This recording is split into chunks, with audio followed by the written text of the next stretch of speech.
शांति कुर्बन देश कुशोशा प्रस्तुति प्रदान गोसेन अपने वदात उल्लपड़े प्रतोड़े असुरपात वैसे करेवे बतार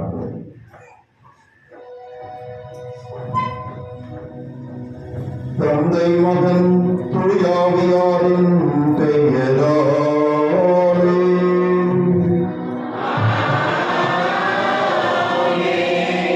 நம் ஆண்டவராகிய இயேசு கிறிஸ்துவின் அருளும் கடவுளின் அன்பும் தூயாவியாருடைய புறமும் உங்கள் அனைவரோடும் இருப்பதாக.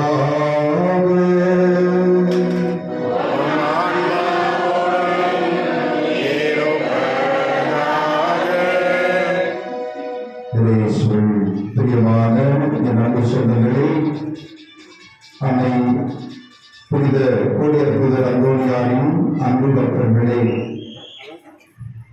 இந்த நவநாளிலே நம்முடைய குடும்பங்களை நம்முடைய பாதுகாவலர் பரிந்துரையின் கீழ் வைத்து ஆண்டவர் இயேசு கிறிஸ்துவை எவ்வாறு நம் புனிதர் அன்பு செய்து அவருடைய வார்த்தையை நற்செய்தி வாழ்வை அவர் வாழ்ந்தாரோ அதே போன்று நாமும் உண்மையுள்ள கிறிஸ்துவ குடும்பங்களாக ஆண்டவர் இயேசுவினுடைய பிள்ளைகளாக நாம் ஆசீர்வதிக்கப்பட இந்த திருப்பதியிலே நம் குடும்பங்களை ஒப்புக்கொடுத்து சொல்லிப்போம். இந்த நாளிலே நவராலை சிறப்பிக்கின்ற நம் ஒவ்வொருவரையும் நம்முடைய கோடி அற்புதருடைய ஆசீர்வாதத்தால் அவருடைய பரிந்துரையால் பல நன்மைகளை பெற்று செல்ல இந்த திருப்பணியிலே நாம் அர்ப்பணிப்போம். தூய மறைநூல்களை கொண்டாட தகுதி பெறும் பொருட்டு தடையாக இருக்கிற பாவங்களை ஏற்றுக்கொண்டு மனவருந்தி இறைவனுடைய மன்னிப்பை கேட்டு மன்றாடுவோம். எல்லா இறைவனிடமும்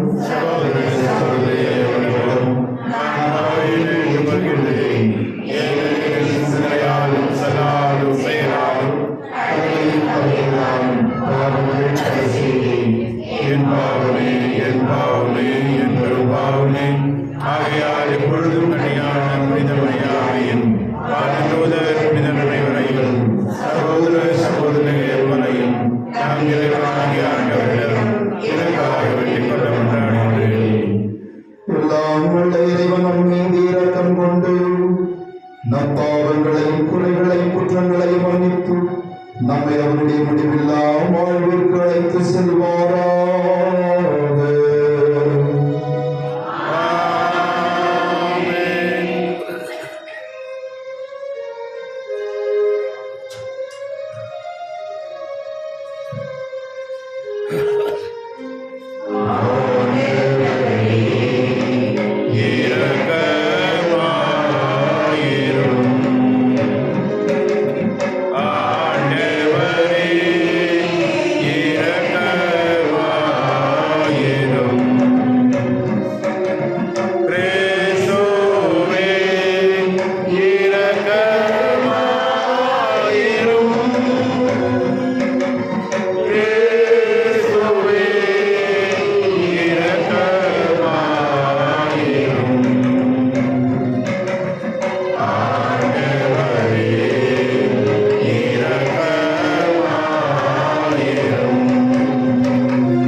மன்றாடுவோமாக. என்றென்றும் உள்ள எல்லாம் வல்ல இறைவா,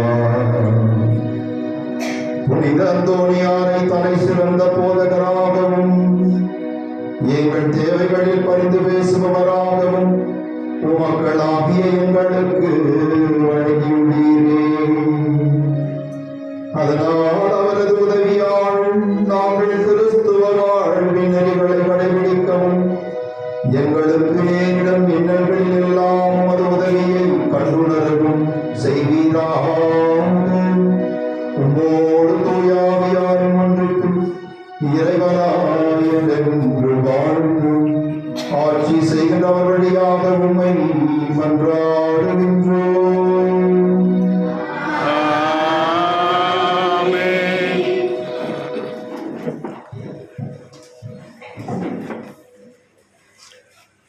முதல் வாசகம். ஓசையா நூலிலிருந்து வாசகம்.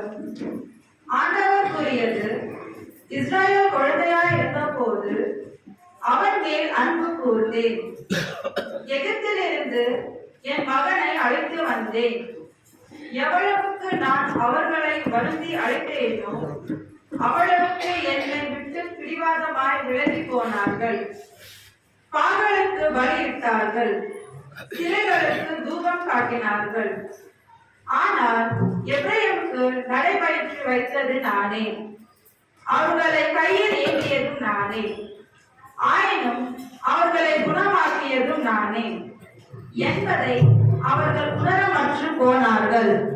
பதிவு என்னும் கட்டுகளால் அவர்களை பிணைத்து அன்பு கயிர்களால் கட்டி நடத்தி வந்தேன். அவர்கள் கழுத்தின் மேல் இருந்த நுகத்தை அகற்றினேன். அவர்கள் பக்கம் சாய்ந்து உணவு ஊட்டினேன். என் உள்ளம் கோபத்தை வெறுத்து ஒதுக்குகின்றது. என் இரக்கம் பொங்கி வழிகின்றது. என் சீற்றத்தின் கனலை கொட்ட மாட்டேன். எப்ராயிமை அழைக்க திரும்ப வர மாட்டேன். நான் இறைவன், வெறும் மனிதன் அல்ல. நானே உங்கள் நடுவில் இருக்கும் தூயவர். ஆதலால் நான் நகருக்கு எதிராக வரமாட்டேன். இது ஆண்டவரின் அருள்வாக்கு.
அல்லேலூயா அல்லேலூயா அல்லேலூயா அல்லேலூயா அல்லேலூயா அல்லேலூயா அல்லேலூயா அல்லேலூயா இறையாட்சி நெருங்கி வந்து விட்டது மனம் மாறி நற்செய்தி நம்புங்கள் என்கிறார் ஆண்டவர் அல்லேலூயா அல்லேலூயா அல்லேலூயா அல்லேலூயா அல்லேலூயா ஆண்டவர்களோடு இருப்பாராகும்.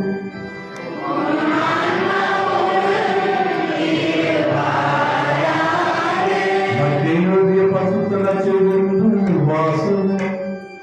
ஆண்டவரே ஆட்சி உமக்கே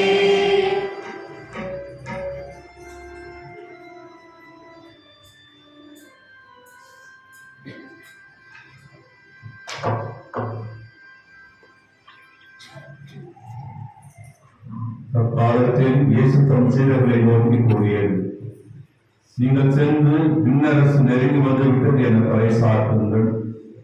நலம் குன்றியவர்களை குணமாக்குங்கள். இறந்தோரை உயிர் பெற்ற செய்யுங்கள். தொழுநோயாளை நலமாக்குங்கள். பேய்களை ஓட்டுங்கள். கொடையாக பெற்றீர்கள், கொடையாகவே வழங்குங்கள். பொன் வெள்ளி செப்பு காசுகளையும் உங்கள் இடைக்கச்சுகளில் வைத்துக் கொள்ள வேண்டாம். பயணத்திற்காக பையோ 2 அங்கிகளோ மிதியடிகளோ கைத்தடி எடுத்துக்கொண்டு போக வேண்டாம். ஏனெனில் வேலையால் தம் உணவுக்கு உரிமையுடையவரை. நீங்கள் எந்த நகருக்கோ ஊருக்கோ சென்றாலும் அங்கே உங்களை ஏற்க தகுதியுள்ளவர் யார் என்று கேட்டறியுங்கள். அங்கிருந்து புறப்படும் வரை அவரோடு தங்கியிருங்கள். அந்த வீட்டுக்குள் செல்லும் பொழுது வீட்டாருக்கு வாழ்த்து கூறுங்கள். வீட்டார் தகுதியுள்ளவராக இருந்தால் நீங்கள் வாழ்த்தி கூறிய அமைதி அவர்களில் தங்கட்டும்.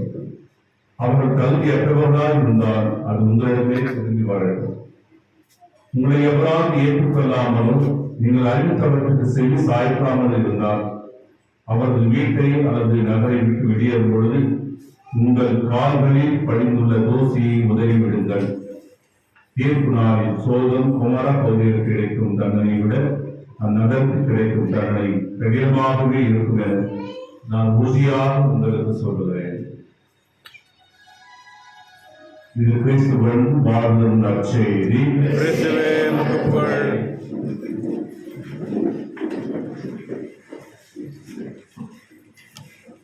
Praise the Lord. Praise the Lord. Praise the Lord. Praise the Lord சொல்லணும்னா உங்களுக்கு 1/2 மணி நேரம் பிரசங்கம் வைப்பேன். பரவாயில்லைங்களா? Praise the Lord. இயேசுவுக்கே புகழ். இயேசுவுக்கே நன்றி. மரியே வாழ்க. தோழி அற்புதர் அந்தோனியாரே வாழ்க. இயேசுவில் பிரியமான அன்பு சொந்தங்களே, இந்த நாளிலே நாம் நம்முடைய பாதுகாவலருக்கு விழா எடுக்க நம்முடைய உள்ளங்களை நாம் தயார் செய்து கொண்டிருக்கிறோம். அந்தோனியார் உடைய பெருமை, அவருடைய மகிமை உலகத்தில் இருக்கிற எல்லா கிறிஸ்தவர்களுக்கும் அறிந்த ஒன்று.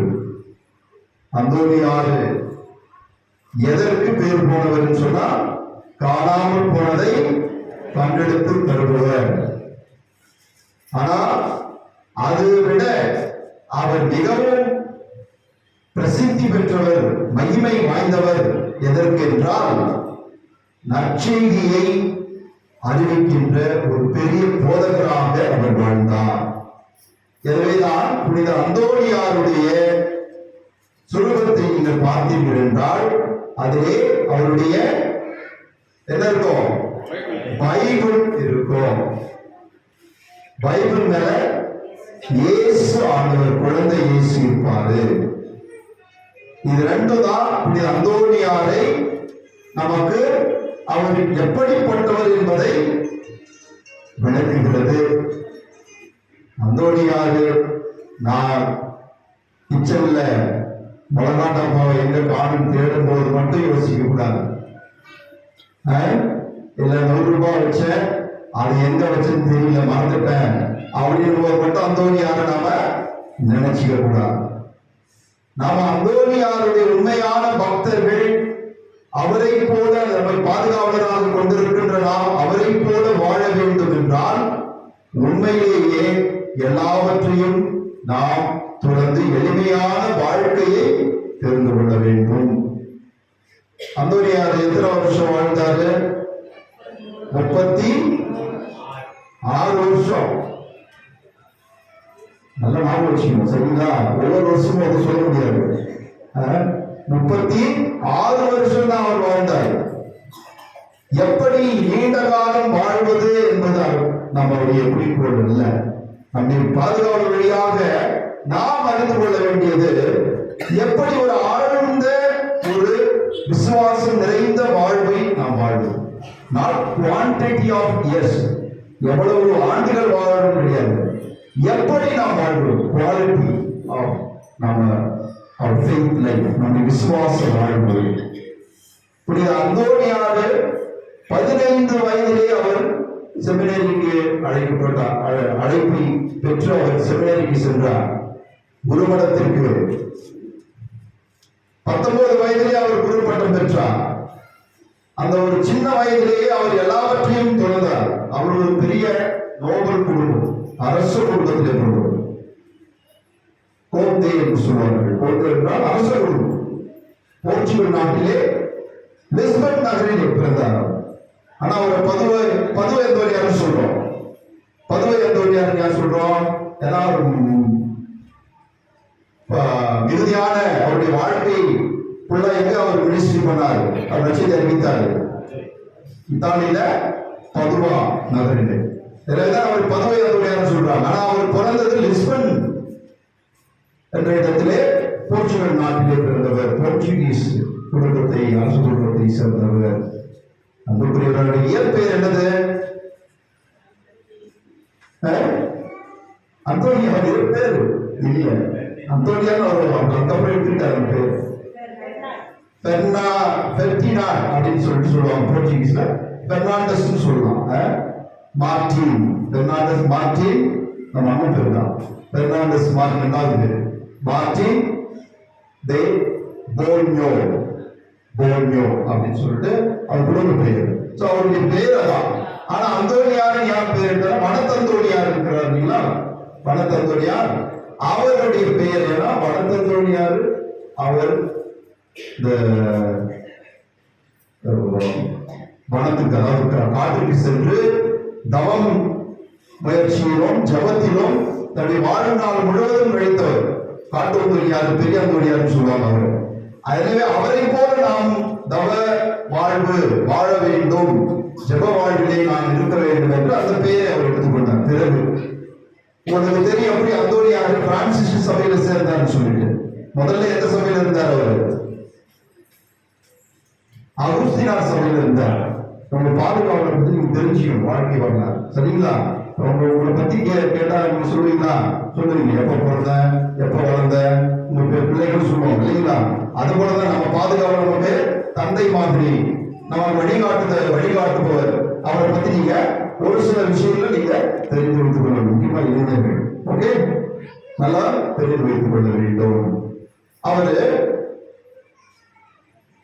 இந்த 15 வயதிலேயே குருமடத்தில் சேர்ந்த அவர் அகுஸ்தினார் சபையிலே சேர்ந்தார். அகுஸ்தினார் சபை அவரை என்ன அனுப்புதுன்னா மொரோக்கோ என்ற ஒரு நாடு. எங்க இருக்குது தெரியுங்களா? அது மொரோக்கோ எங்க இருக்குது தெரியுமா? சவுத் ஆப்பிரிக்கா, ஆப்பிரிக்கா கண்டத்துல நார்த்ல இருக்கு. எகிப்து கேள்விப்பட்டிருக்கீங்களா? பைபிள்ல நிறைய இடத்துல வந்த எகிப்து, அதுக்கு பக்கத்துல தான் மொரோக்கோ. அதுப்போ எல்லாம் முஸ்லிம் சகோதரர்கள் இருக்கிற நாடு. ஆனா அப்போ மொரோக்கோல அப்பயும் முஸ்லிம் சகோதரர்கள் தான் இருந்தாங்க. அந்த இடத்திற்கு இவர் அனுப்பப்பட்டார். அது கடலுக்கு ஓரம் தான். அப்போ பிரான்சிஸ்கன் சபையிலே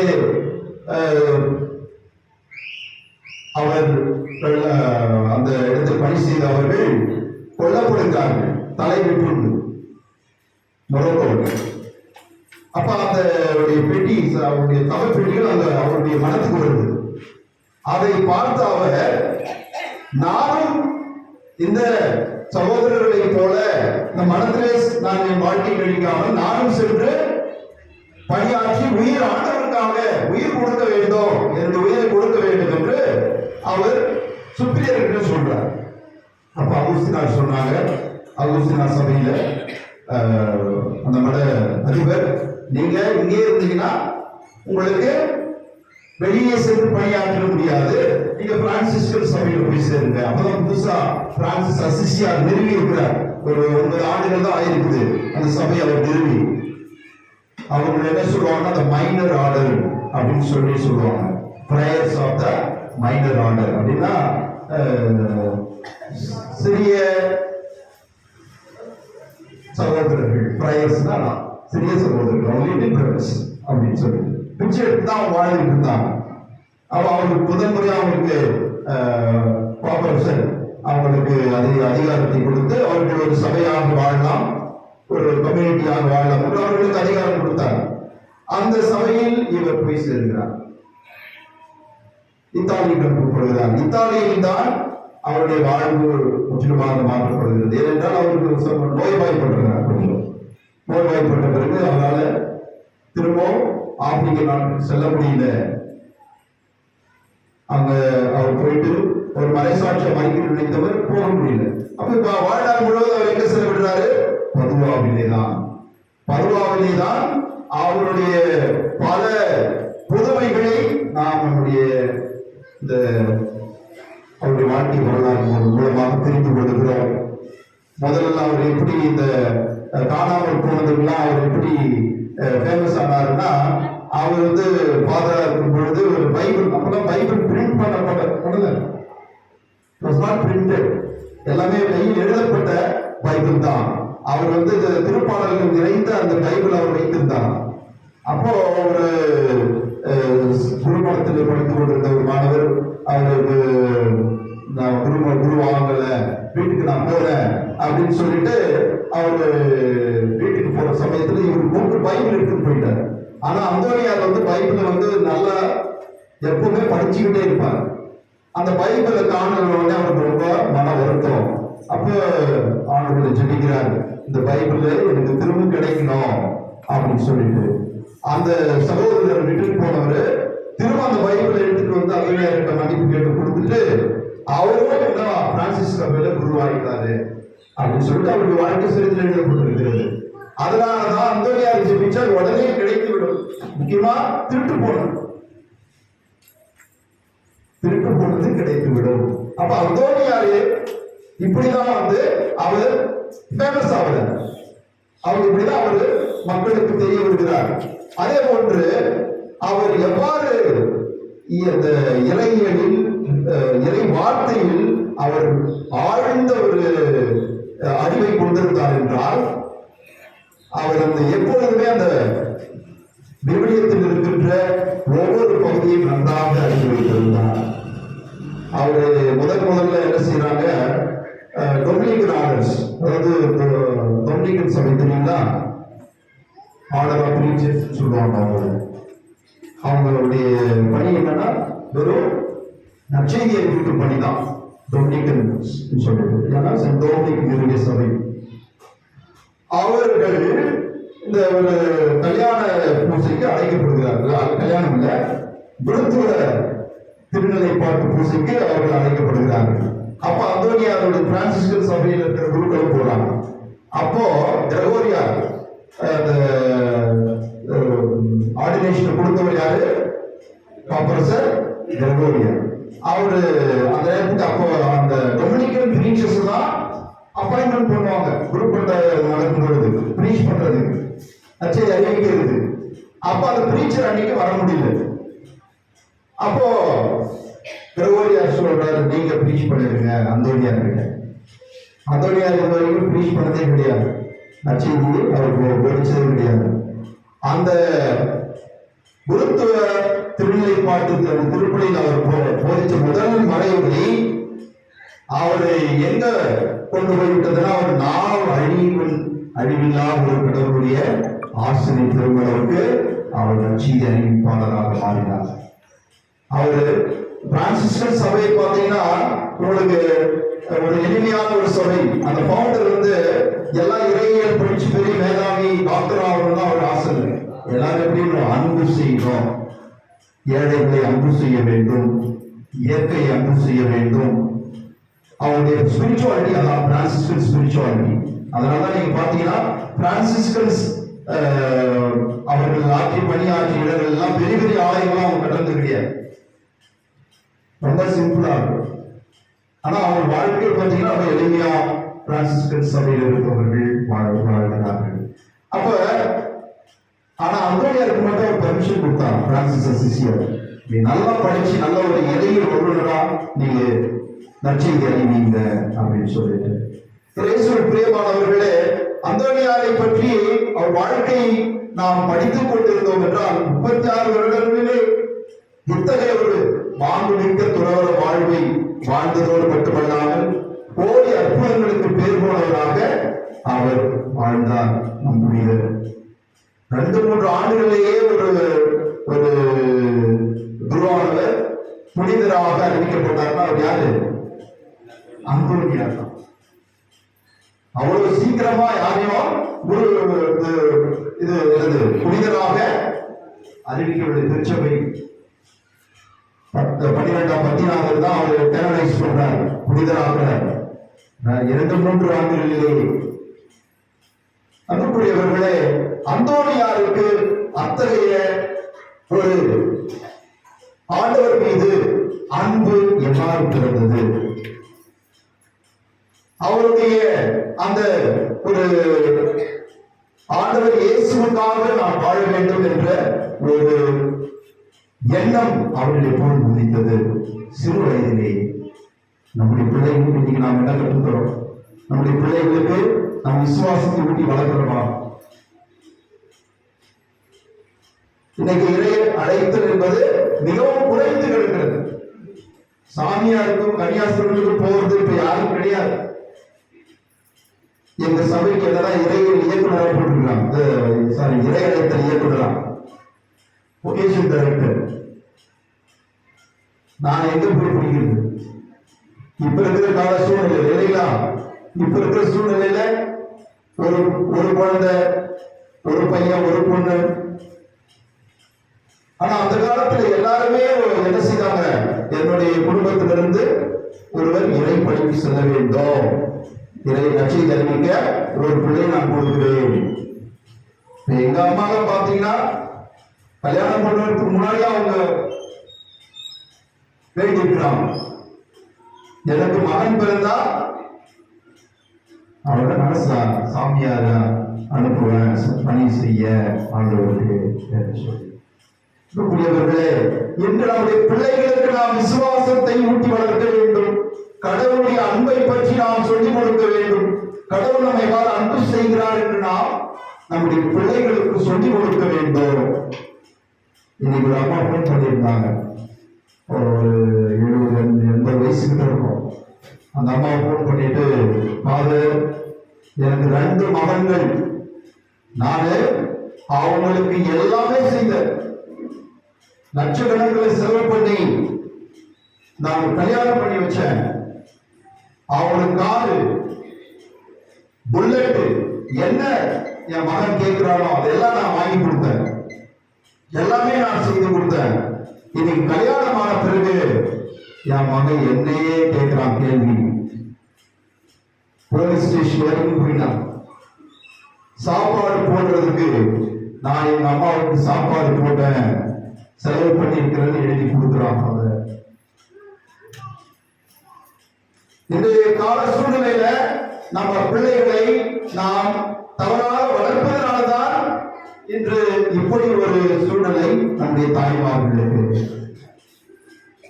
சிறு வயசுல நாம அன்பை சொல்லிக் கொடுப்பது கிடையாது, எப்படி தியாகங்கள் நாம் செய்யறோம் அப்படின்னு நம்ம பிள்ளைகளுக்கு சொல்லிக் கொடுப்பது கிடையாது. என் மகன் கஷ்டப்படக்கூடாது, என் மகனுக்கு நான் படுற கஷ்டம் தெரியக்கூடாது. எத்தனை பேர் நாம வீட்டு வேலை செஞ்சு பாத்திரம் கழுவி நாம என்ன செய்யறோம், பிள்ளைகளை படிக்க வைக்கிறோம். College degree, master degree, 2 degree 3 degree படிக்க வைக்கிறோம். அந்த பிள்ளைகளுக்கு அதெல்லாம் தெரியுமா? தெரியப்படுத்தணும். நம்ம பெற்றோர்கள் படுற கஷ்டம் பிள்ளைகளுக்கு தெரிஞ்சாதான். இறைவனுடைய எல்லாவற்றுக்கும் மேலாக இறைவனுடைய அன்பை சொல்லணும், சொல்லிக் கொடுக்கணும். கடவுளுடைய அன்பு செய்தார்ப்பா, நம்மை அன்பு செய்கிறாரு.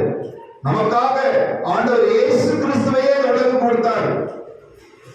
சிலுவையில் அவர் தன் உயிரே நமக்காக கொடுத்தார். இப்படி அந்தோனியார் வாழ்க்கை மாற்றியது அதுதான். அவர் எப்பொழுதுமே சொல்லுவாரு, இந்த மனுஷங்களுடைய பாவங்களுடைய காயங்கள் இருக்குது இல்லைங்களா, அது எந்த மருந்து போட்டாலும் அது ஆறாது. You cannot heal with the medicine, the human கண்டுபிடிச்சிருக்காங்க இல்லையா, அந்த மெடிசனை வச்சு மனுஷன் அந்த பாவத்தால் ஏற்பட்ட காயங்களை ஆற்ற முடியாது. எனவேதான் கடவுளுடைய மகனுடைய திரு ரத்தத்தை நமக்கு நம்மேல் தெளித்து நம்முடைய பாவ கரைகளை காயங்களை அவர் ஆற்றியுள்ளார் என்று புனித அந்தோனியார் தன்னுடைய போதனைகளை சொல்லுகிறார். இயேசுவின் பிரியமானவர்களே, அந்தோனியாருடைய புதுமைகளையும் அவருடைய பெருமைகளையும் நாம் எத்தனையோ நேரங்களில் கேட்டிருக்கிறோம். பல புதுமைகளை அவர் செய்திருக்கிறார். ஆனால் இன்று நாம் அவரிடம் கற்றுக்கொள்ள வேண்டியது ஒன்றே ஒன்றுதான். என் வாழ்வில் நான் எதை துளைத்திருக்கிறேன்? என் ஆன்மாவை துளைத்திருக்கிறேனா? ஆண்டவரிடம் செல்லுகின்ற வழியை நான் மறந்து அவரிடத்தில் நான் நெருங்கி வர முடியாமல் இருக்கின்றேனா? எது என்னை ஆண்டவரிடமிருந்து விலங்கி வைத்திருக்கிறது? ஆண்டவரே, நான் உம்மிடம் வர வேண்டும், அதற்கு எனக்கு வழி தெரியவில்லை. அந்தோனியார் அந்தோனியாரு உங்களுக்கு சொல்லிக் கொடுப்பார். அவர் தன்னுடைய வாழ்நாளிலே எளிமையான ஒரு வாழ்வை வாழ்ந்ததன் வழியாக கடவுளுடைய அன்பை புரிந்து வாழ்ந்தார். நாம் இந்த உலக காரியங்களில் அதிகமா நம்ம ஈடுபடுத்திக் கொண்டோம் என்றால், எனக்கு சொத்து சேர்க்க வேண்டும், அந்தஸ்து வர வேண்டும், நான் இப்படி இருக்கணும் அப்படி இருக்கணும்னு சொல்லிட்டா நீங்க கடவுளுடைய அன்பை அனுபவிக்க முடியாது. உங்களோட உறவுகள் எல்லாம் விட்டு போயிடும். உங்களை விட்டு போயிடும். உண்மையான கடவுளுடைய அன்பு உங்களுக்கு தெரியாது. இயேசுவின் பிரியமானவர்களே, இன்றைய முதல் வாசகத்தில் நாம் பார்க்கிறோம், இஸ்ராயேல் மக்கள் என்ன செய்தாங்க? கடவுளுடைய அன்பை விட்டு விலகி சென்றார்கள். ஓசேயா புத்தகத்தில் நாம் வாசிக்கிறோம் இல்லைங்களா? கடவுளுடைய அன்பை விட்டு அவர்கள் விலகி சென்றார்கள், நன்றி கெட்டவர்களாக வாழ்ந்தார்கள். ஆனா கடவுள் அவங்களை விடல. கடவுள் அவங்களை விடுதலை செல்ல அவர்களை அன்பு செய்கிறார். அவர்களை நான் திரும்ப அழிக்க மாட்டேன் என்று வாக்குறுதி கொடுக்கிறார். அவர்களை மீண்டும் கட்டி எழுப்புவேன் என்று சொல்கிறார். நம்முடைய கடவுள் அப்படிதான், நம்மை அன்பு செய்பவர். நாம அவரை விட்டு மறந்து நாம் வாழ்ந்தாலும் நம்மை விடுவது கிடையாது. நீயே விட்டாலும் நான் அவனை விட மாட்டேன் அப்படின்ற மாதிரி தான் ஆண்டவர் நம் பின்னே வருகிறார். அதே போல நற்செய்தியிலே ஆண்டவர் இயேசு சீடர்களை அனுப்புகிறார், அவர்களுக்கு ஆற்றலை கொடுக்கிறார். நீங்கள் சென்று பிணிகளை போக்குங்கள், நோய்களை போக்குங்கள், பேய்களை விரட்டுங்கள் என்று அவர்களுக்கு அதிகாரத்தை கொடுத்து அனுப்புகிறார். ஆண்டவர் நமக்கு கொடுத்திருக்கிற இந்த அதிகாரத்தை நாம் பயன்படுத்த வேண்டும். நாங்க மட்டும் இல்ல, எல்லோருமே பயன்படுத்தணும். உங்களுக்கு மன்னிக்கிற சக்தி கடவுள் கொடுத்திருக்கிறாரா இல்லையா? ஆனா மன்னிக்கிறோமா? பாருங்க, உங்களுக்கு கடவுள் எவ்வளவு ஒரு பலத்தை கொடுத்திருக்கிறார் இல்லைங்களா? நீங்கள் மன்னிக்கலாம் உங்களுடைய சகோதர சகோதரிகளை, ஆனா நம்ம மன்னிக்கிறது கிடையாது. பிறருடைய நோய்களை பிடிகளை நாம போக்கலாம், நம்மளால முடியும். ஜெபிக்கிறோமா? பிறருக்காக ஜெபிக்கிறோமா? எப்படி ஜெபிக்கிறோம்? ஏதாவது ஆகணும், எனக்கு இவ்வளோ கஷ்டத்தை கொடுத்துருக்குறாங்க, அவங்களுக்கு ஏதாவது நடக்கணும் அப்படியே ஜெபிக்கிறவங்களும் இருக்கிறாங்க. நான் உங்களை சொல்ல, நீங்களும் அப்படி கிடையாது. நீங்களும் கண்டிப்பா இதற்காக சிந்திக்கிற மக்கள் மக்கள் அப்படிதான். அன்புக்குரியவர்களே, நம்முடைய வாழ்வை நாம் சிந்தித்து பார்ப்போம். விசுவாச வாழ்விலே நாம் எப்படி ஆழ்ந்த விசுவாசம் கொண்டவர்களாக இருக்கிறோமா என்று இன்றைய நாளிலே நாம் சீர்தூக்கி பார்த்து ஆண்டவர் ஒவ்வொருவரையும் சீடராக பணியாற்ற அனுப்புகிறார். நற்செய்தியை அறிவிப்பவர்களாக வீடுவிடா சொல்லணும் இல்லை, நம் வீட்டிலேயே நாம் ஆண்டவர் இயேசுவை அறிவிக்க வேண்டும். எத்தனை பேர் கொடுக்க சொல்லி கைகளை உயர்த்துங்க. ஒரு தோராயமா 50 பேர் தான், 10 பேர் தான் கைக்கு போயிருக்கு. 10 மணி ஜெபமாவது நம்ம சொல்லணும். குடும்ப ஜெபத்துல நம்முடைய பாதுகாவலர்கிட்ட நம்ம ஒரு அருள் வரையை சொல்லி எங்களுக்காக வேண்டிக் கொள்ளும் அந்தோனியாரே அப்படின்னு சொல்லி நாம முடிக்கணும் நம்முடைய நாளை. இல்லைன்னா நமக்கு உண்மையா கிறிஸ்தவர்கள் கிடையாது. நம்ம ஒவ்வொரு நாளும் ஜெபிக்க வேண்டும். இயேசு பெரியம்மா அவர்களே, ஒவ்வொரு நாளும் நாம் ஜெபிக்கும் போது கடவுளோட நாம பேசுறோம், கடவுளோட நாம நெருங்கி வரோம். 4 நாள் நீங்க ஜெபிக்காம இருந்து பாருங்க, உங்க மனசு ஒரு மாதிரி வறண்ட மாதிரி ஆயிடும், மலைவனத்துல இருக்கிற மணல் மாதிரி ஆயிடும். அதுவே நீங்க டெய்லி ஜெபிச்சு பாருங்க, நல்லா ஒரு செடியில தினமும் தண்ணி ஊத்தி அதை பாதுகாக்கிற ஒரு செடி எப்படி இருக்கும், அப்படி இருக்கும் வாழ்க்கை. அன்புக்குரியவர்களே, ஆண்டவர் இயேசு கிறிஸ்துவை பற்றி வாழ்ந்த அவரே தன்னுடைய மீட்பராக ஏற்றுக்கொண்டு வாழ்ந்த நம் கோடியப்பர் அந்தோனியாரை போல நாமும் நம்முடைய வாழ்வை ஆண்டவருக்கு ஒப்புக் கொடுத்து நாம் ஆண்டவர் இயேசு கிறிஸ்துவை அன்பு செய்து அந்த டிவைன் லவ், பரிசுத்தமான ஆண்டவர் இயேசுனுடைய அன்பை ஒவ்வொரு நாளும் சுவைக்கின்ற நாம் அவரை போலவே நாம் வாழவும், பாதுகாவலரை போலவே நாம் ஆண்டவர் இயேசுவை நம் வாழ்வின் வழியாக அறிவிக்கவும் வரங்களை கேட்டு திருப்பலியிலே தொடர்ந்து மன்றாடுவோம். ஆமென்.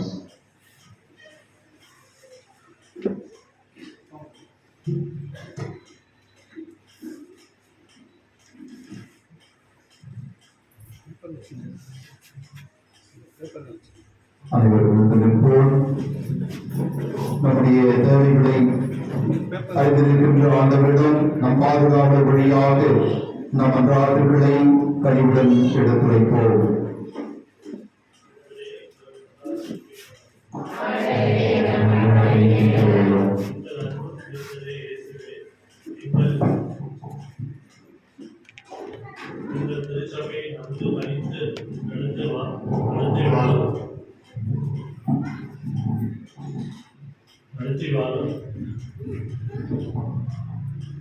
திருத்தந்தை லியோ அவர்களுக்கும் அருள் தந்தை அனைவருக்காகவும் மன்றாடுகிறோம்.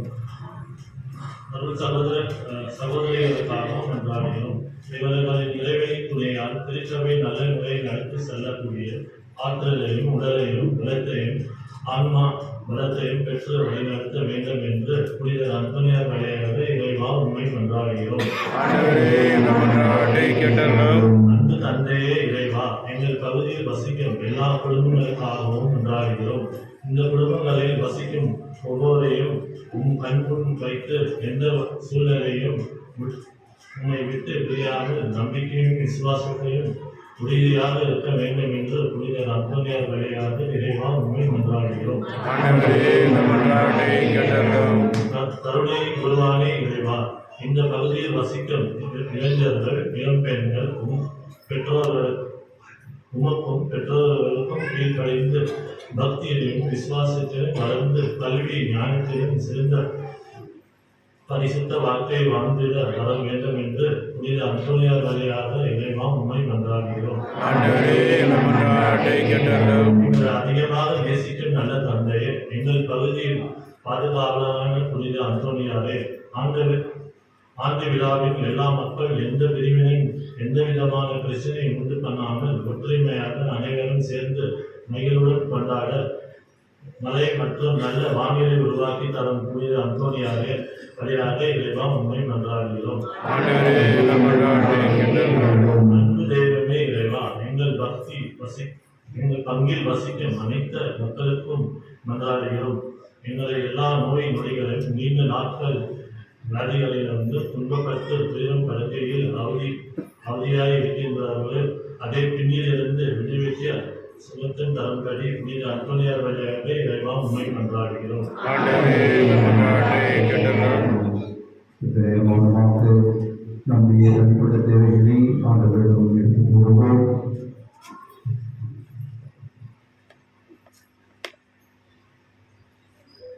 குறிப்பாக திருமணமாகாதிருக்கின்ற இளைஞர்களுக்காகவும் இளைஞர்களுக்காகவும் படிக்கின்ற பிள்ளைகளுக்காகவும் வைவாய்ப்பட்டிருக்கிறவர்களுக்காகவும் சிரிப்போம்.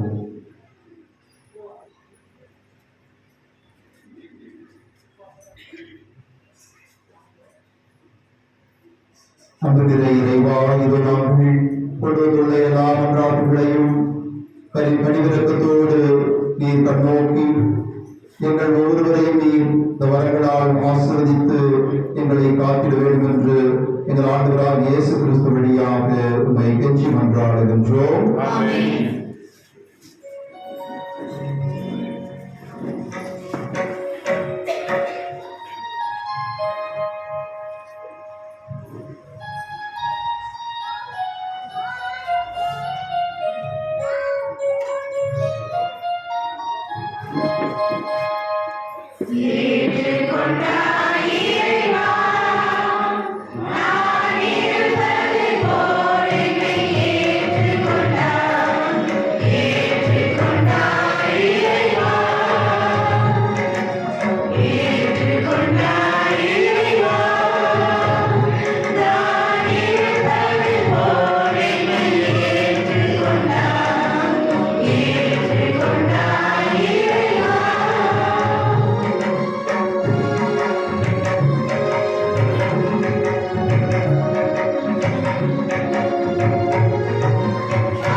சகோதரிகளே, என்னுடையதும் உங்களுடையதுமான பலி எல்லாம் தந்தையாக இறைவனுக்கு ஏற்றதாகும்படி செவியுங்கள்.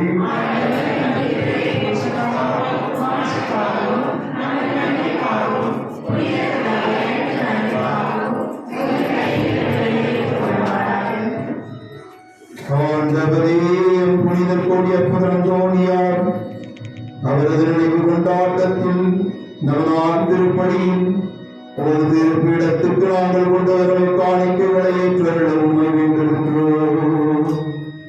அதனால் எத்தகைய மறைகளின் வழியாக இவருக்கு நீர் ஆட்சி அளித்தது போல எங்கள் மீது இரக்கத்தை தாராளமாய் பொழிவீராக. எங்கள் ஆண்டவராகிய கிறிஸ்து வழியாக உம்மை மன்றாடுகின்றோம்.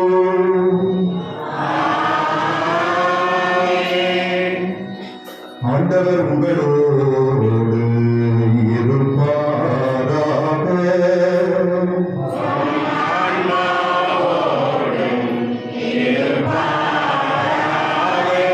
இதயங்களை மேலே எழுப்புங்கள்.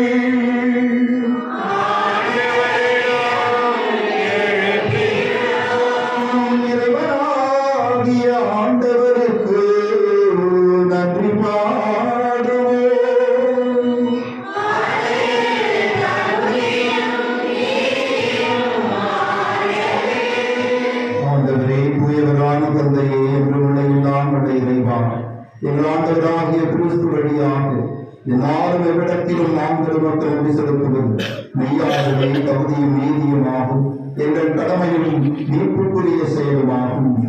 ஏனெனில் புனித அந்தோனியாருடைய நவநாள் விழாவும் உமது திரு அவை மகிழ்ந்திருக்க செய்கின்றேன்.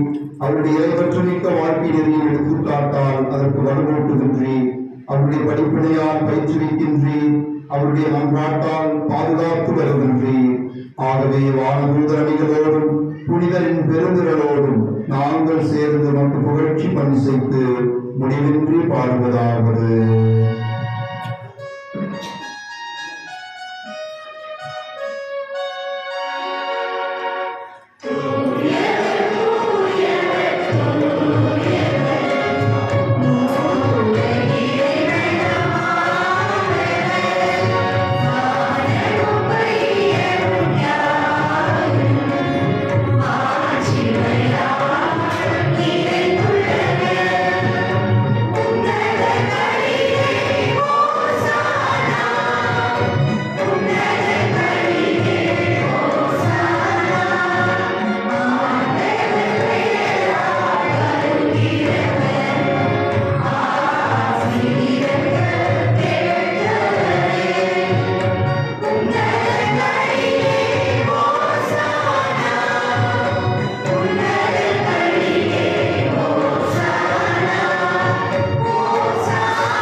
ஆண்டவரே, நீர் மெய்யாகவே தூயவர், தூய்மை அனைத்துக்கும் ஊற்று. ஆகவே முறையாவே பொழிந்து இக்காணிக்கைகளை தூய்மைப்படுத்த வேண்டும் என்று இவ்வாறு எங்கள் ஆண்டவர் இயேசு கிறிஸ்துவின் உடலும் இரத்தமுமாக எங்களுக்கு வை மாறுபடுமாக. அவர் பாடுபட உடன் கனிந்து தம்மை கையளித்த போது அப்பத்தை எடுத்து நன்றி செலுத்தி அதை விட்டுடன் சீடர்களுக்கு அளித்து கூறியதாவது, அனைவரும் இதிலிருந்து பெற்று உண்ணுங்கள். ஏனெனில் இது உங்களுக்காக கையளிக்கப்படும் என் உடல்.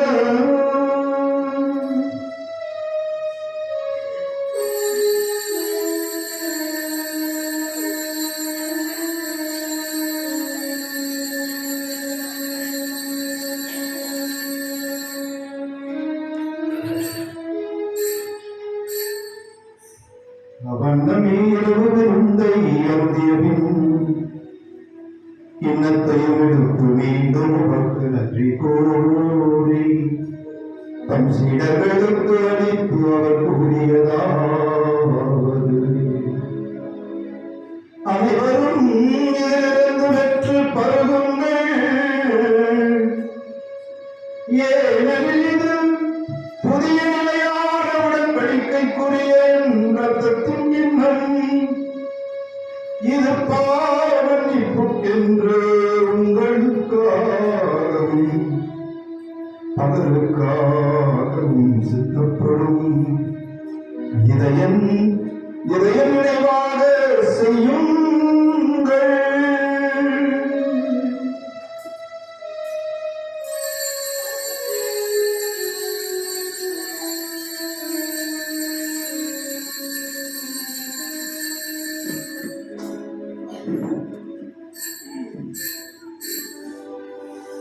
நம்பிக்கையின் மறைபொருள்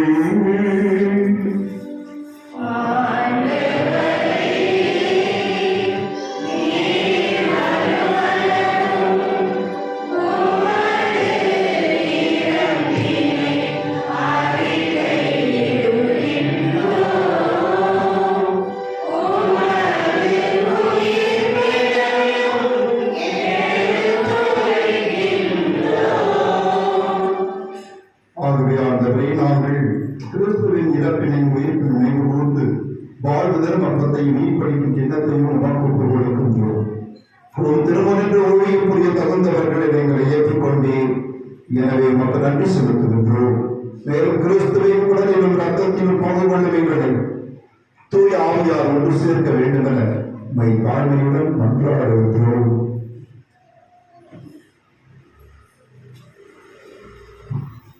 ஆண்டவரே, உலகெங்கும் பலவிலும் திருவிழாவியல் தந்தையோ எங்கள் பேராய் வீட்டில் மற்றும் துறையாயங்கள் எல்லா துறையும் நிகழாக அனைவரோடு ஒரு திருவிழாவை அன்பு நிறைவேற செய்தவர் உயிர்த்தெழும் சகோதர சகோதரிகளை இழந்தோர் அனைவரையும் இலக்கத்துடன் நினைவுபோதும் திருமணம் ஏற்கிறது.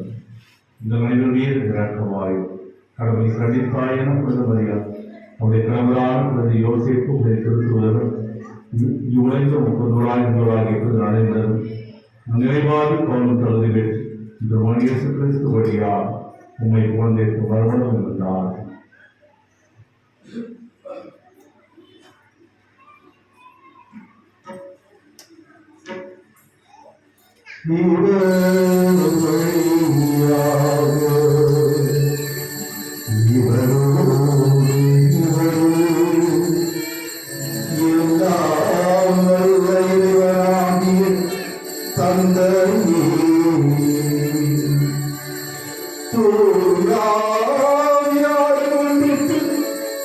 எல்லா புகழும் ஆட்சியும் என்றென்றும் உமக்கு உரியதே.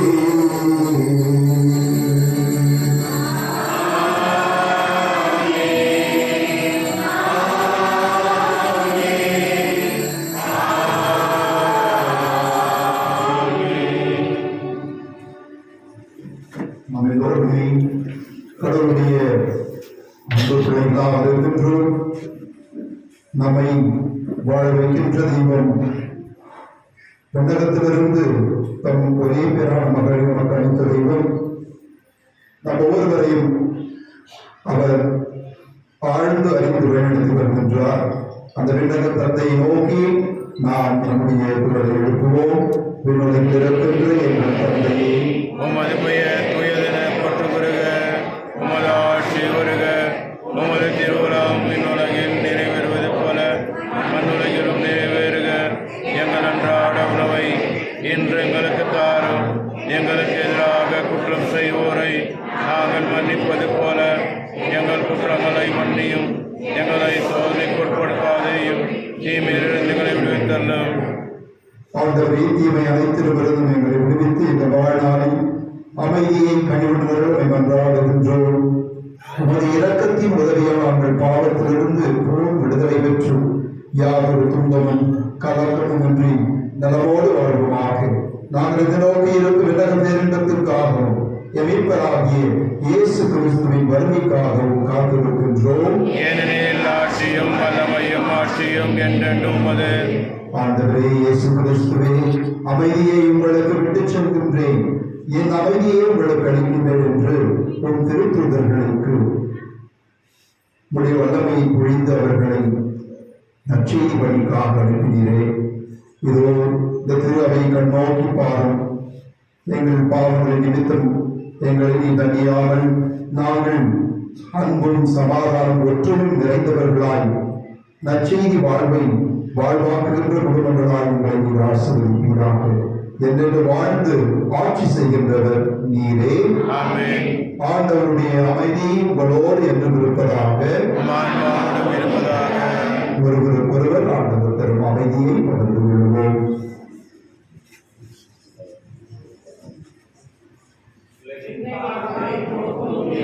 சமரியே எம்மேல் இரக்கமாயும் உலகின் பாவம் போக்கும். இரண்டின் சமரியே எங்கள் மேல் இரக்கமாயும் உலகின் பாவம் போக்கும். இரண்டின் சமரியே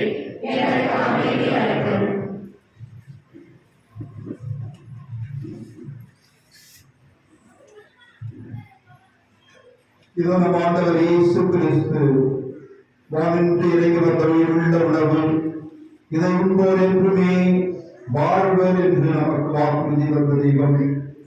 இதோ இந்த ஆண்டவரே நம் புனிதர் அறிவித்தார். அவரே ஒவ்வொரு நாளும் சுவைத்து வாழ்ந்தார். இந்த ஆண்டவருடைய திருவிருந்துக்கு அழைக்க பெற்று நாம் அனைவரும் பேறு பெற்றோம்.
சாமி கொண்டு வாங்க.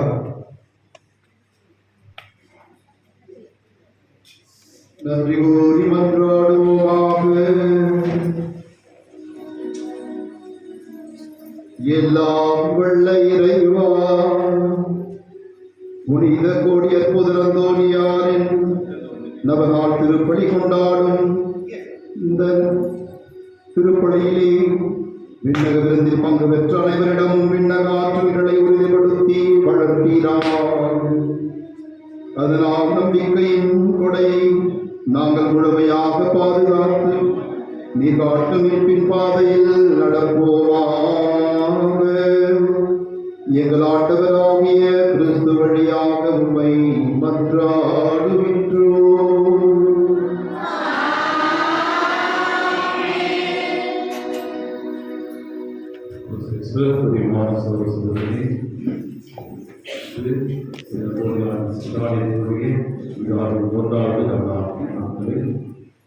சிறு சிறுமாக கொண்டாடுகிறோம். வரவரமாக கருதப்படுறாங்க வரவழைக்கிறீங்க வரவரமாகி கருதப்படுறாங்க குடியேற்ற அவ்வளோ கூட்டம் இருக்குது. நேற்று கொஞ்சம் இன்னைக்கு அதோட தெரியும் போது இன்னும் நாளைக்கு எவ்வளோ சொல்கிறாங்க தோனியார் பார்த்து தோனியார் பக்தர்களோடு பக்தியோடு எல்லா மக்களும் சித்தாலயத்துக்கு விழா இருக்கும்போது வந்தா வரலாம் போனா அப்படின்னு இந்த 4 நாள் 5 நாட்கள் தான் 5-6 நாட்கள் தான் 5 நாள் கூட வரக்கூடிய திருவாரூர் அப்படியே வரவே அப்படியே ஆகிட்டு வர்றாங்க. ஒரு திருவாரூர் கொண்டாடுற ஒரு பெருசு கிடையாது.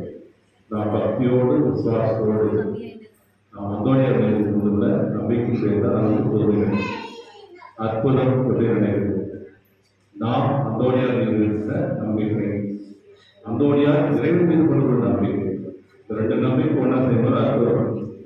வெறும் அந்தோனியா மட்டும் வெற்றி போனால் நடக்குமான அந்தோனியார் உங்களுடைய குறைகளை பார்த்து ஆண்டவரிடம் பரிந்துரை செய்வேன். ஒரு நியாயமாக கொடுங்க திருடமாக கொடுங்க சேர்ப்பார். அந்தோனியார் கடவுள் மேலே விட்டா கூட சொல்ல மாட்டார். எனவே அதன் புதுமைகள் கோடி அற்புதம் செய்கிறார் என்றால் அதில் அந்தோனியார் அவருடைய வல்லமை ஆண்டவருடைய வல்லமை அவர் கொடுக்கப்பட்டது. அந்த வல்லமையிலிருந்து நியாயத்தோடு நீதியோடு இருக்கின்ற ஒவ்வொரு பக்தாதிகளுக்கும் இறைவன் அவர் வழியாக கொடுக்கின்ற புதுமைகள் அற்புதங்கள். அந்த அற்புதங்கள் அனைவருக்கும் ஜெபிக்கின்றன. ஒரு நாள் 2 நாள் அப்படின்னு கொடுக்கும்போது மட்டும் வரணும் அப்படி போனாக்கா அவங்க அற்புதம் கிடைக்கணும்.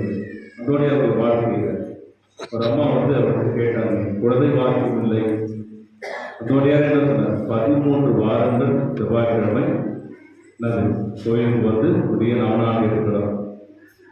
இந்த 13 வாரங்கள் நீங்கள் ஒருத்தர் இருக்கிற பொழுது பேய்னா அட்டகாசம் செய்யலாம். நம்ம விட கூடாது. 13 வாரம் ஒரு மாதமும் ஒரு 13 செவ்வாய்க்கிழமை நாவனாக இருக்கும் பொழுது நம்ம விடவே கூடாது. பேய் விடாது. 13 வாரம் அது நிவர்த்தி செய்வது. அதை உறுதியாக இருந்து பக்தியாக இருந்து சாத்தான விரட்டிட்டு அந்த சோதனைகள்லாம் பேசிட்டு கடவுள் தான் பொருள்.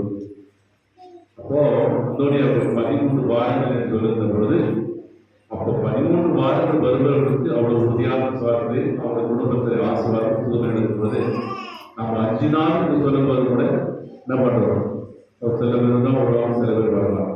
அவங்களுக்கு புதுமை நடக்குமா நடக்கலாம். ஆனால் நம்பிக்கை கிடையாது. ஏதோ ஒரு வருஷத்துல ஒரு விழா நடத்துகிறோம், அப்படியே சும்மா போய் பார்த்து வருவோம். சாமியாக இருந்தாலும் சகாரம் வராது, நல்லா பிரச்சனை சொல்லுவாங்க கிடையாது அப்படின்னு கேட்டு வருவோம். சில பேர் எப்படா சீக்கிரம் முடியும் இருக்கிறதோ அப்படின்னு நினைக்கிறது இல்லையா?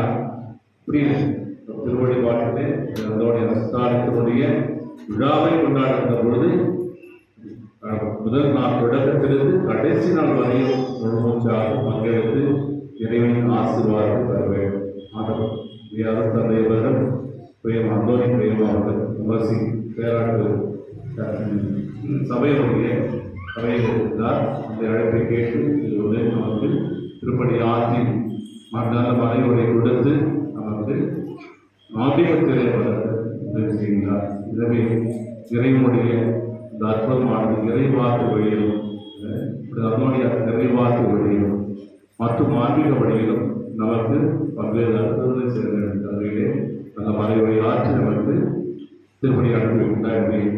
நம்முடைய பங்கு நமது குருவின் நம்முடைய பங்கு உரிமை சார்களும் பங்கு மக்கள் சார்களும் சித்தாலயத்தில் கூடியிருக்கின்ற அனைவரும் சார்களும் அவர்கள் மூலமாக நன்றி நம்முடைய போட்டு இருப்போம்.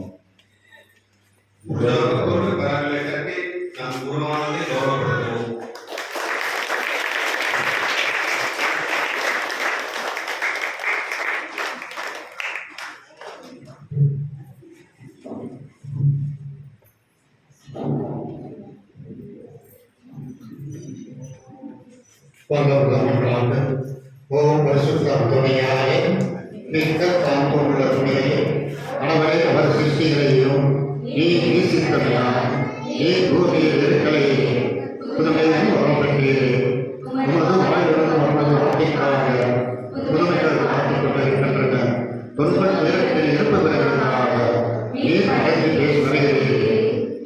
நினைவாய் நாங்கள் துன்பப்பட்டு உம்மிடம் நாங்கள் ஓடி வந்திருக்கின்றோம். நாங்கள் கேட்பது அன்பு இயேசுவே, எங்களுக்கு நல்ல ஒரு திருப்பதி கொடுத்த அன்பு தந்தையை ஆசீர்வதிப்பா. அவருக்கு நேரே ஞாயிறு அவர் கேட்கின்ற வரங்களை கொடுத்து அவரை ஆசீர்வதித்து எங்களுடைய உலகத்தில் இருக்கும் அனைத்து குருமார்களும் அனைத்து மேற்களார்களையும் அனைத்து சிஸ்டர்மார்களையும் அனைத்து அவர்களை எல்லோரையும் ஆசீர்வதித்து உன் திருப்பாதத்தில் வைத்து அவர்களுக்கும் நல்ல வாய்ப்பு கொடுத்து அவர்களை ஆசீர்வதித்தாங்களே. அப்பா, இங்கே கூடியிருக்கின்ற அனைத்து சகோதரியையும் உன் பாதத்தில் வைத்து செய்தார். அவர்களை கேட்கின்ற வரங்களை இந்த நவராறு அவர்கள் கொடுத்து அவர்களுக்கு ஒரு புதுமையை செய்து அவர்களை ஆசீர்வதிக்கும் தந்தையே. அப்பா, குழந்தை பாக்கியம் இல்லாமல் தவித்துக் கொண்டிருக்கின்ற பிள்ளைகளுக்கு குழந்தை பாக்கியத்தை கொடுத்து அவர்களை ஆசீர்வதிப்பார். திருமணம் ஆகாத பிள்ளைகளுக்கு திருமண வரவு கொடுத்து அவர்களை ஆசீர்வதித்து அவர்களை உன் பாதத்தில் வைத்து மகிமைப்படுத்தும் தந்தையே. அப்பா, வீட்டில் படுத்த படைக்கையாக இருக்கின்ற இயேசுவே, அவர்களுக்கு நல்ல உடல் நலத்தை கொடுத்து அவர்களை ஆசீர்வதித்து அவர்களை மகிமைப்படுத்தும் தந்தையே.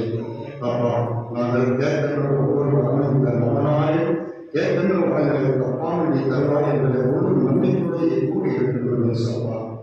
ஆட்சியின் துணையாக இயேசு பாரணியே உம்முடைய திருப்பாதத்தை கண்டி கேட்கும் என் குடும்பத்தையும் திருப்பாதத்தில் வைத்து ஜெபிக்கின்றோம்ப்பா.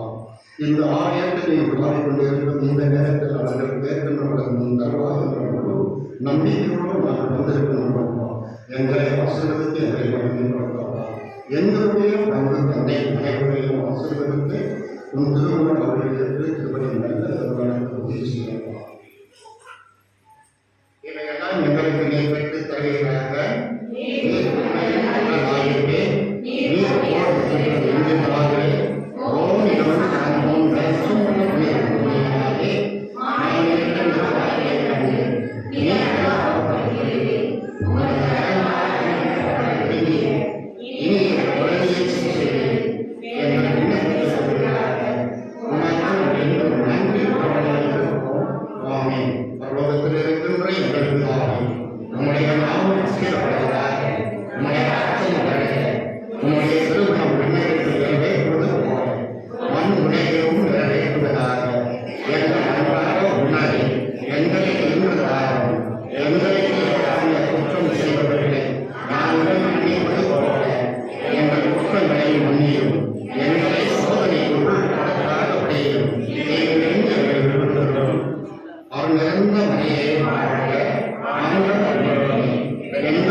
ஆண்டவர்களோடு இருப்பாராக.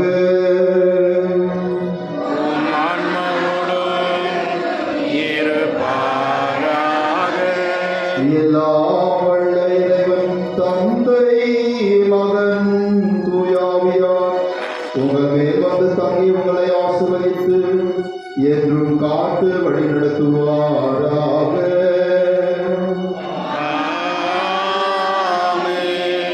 நாம் புனிதரை போல ஆண்டவரை நம்பிக்கை கொண்டு வாழ சென்று வாருங்கள். வாழ்க்கை வழி தொடர்கின்றது.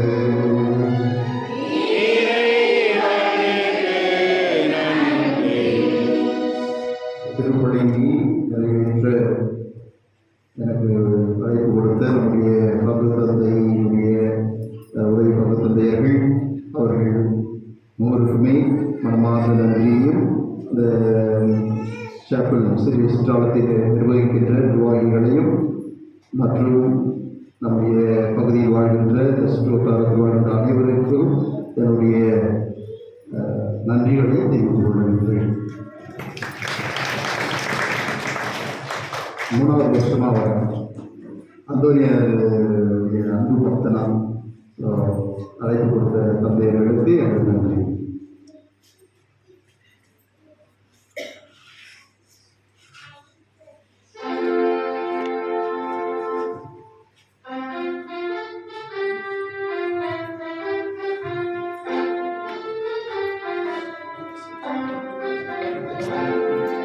என்